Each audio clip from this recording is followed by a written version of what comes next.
anh ấy chơi trong cuộc này là chơi đây là cái rất lên đại này nè họ cái tụ nó là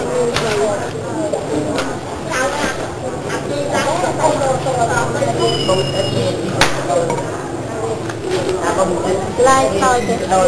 không trong cuộc thịt đấy chắc là không bao giờ đang tục ảo nó bên trái cái cọng nó nhầm mùi này ba ra đấy là ao là mơ ra rồi mơ tên đây là cái bạn trai à nam ăn mặc cô ơi không vào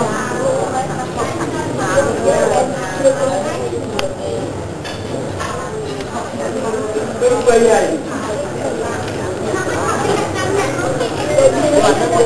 ở đây anh chơi không? Đây. Anh gọi tiếng đi. Anh rồi nó không ai mình cắn ba chân đấy.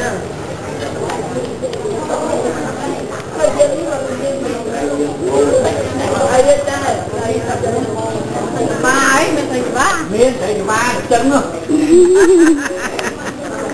Chân ngô cái gì?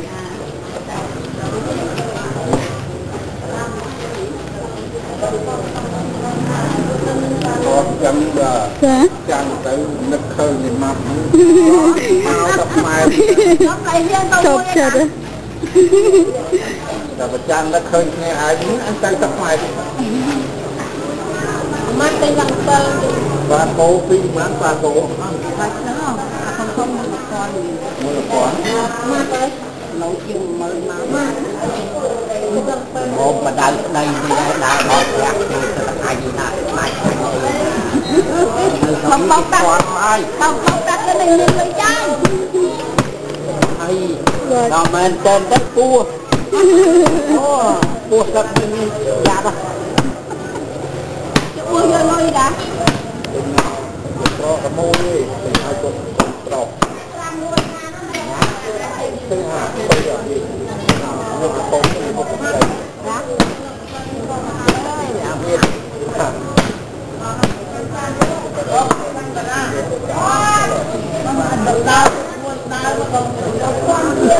đang cho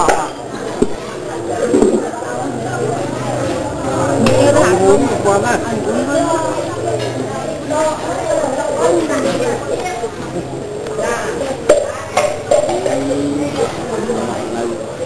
đâm rồi đại cái đầu đi cung và mấy người nó lại đông mua đồ là nhanh hả? Nhung thọt mà nhảy ông cái cuốn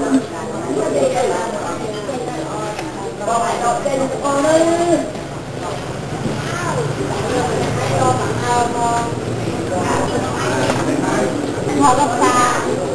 tay tay xa con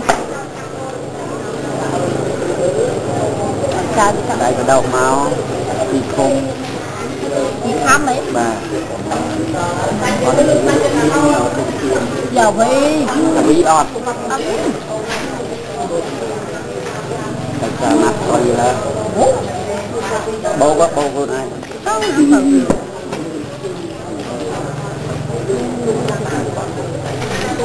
không chân gì ấy thôi hả ông được đa giọt rồi nhà văn không ăn ấy đã một cái bài tê on nhá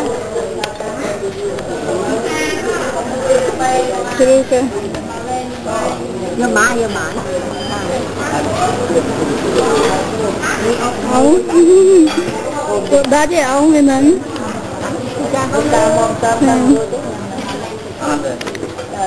ba chân này ba đi ra ta mòn cầm để cầm rồi thế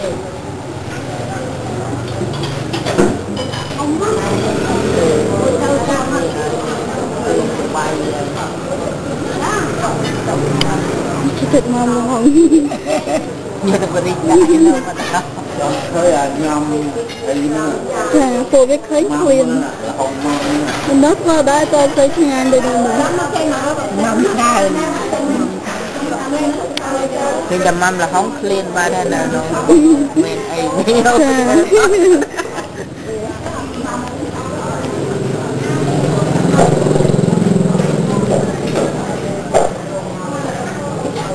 không số số ai vậy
Đều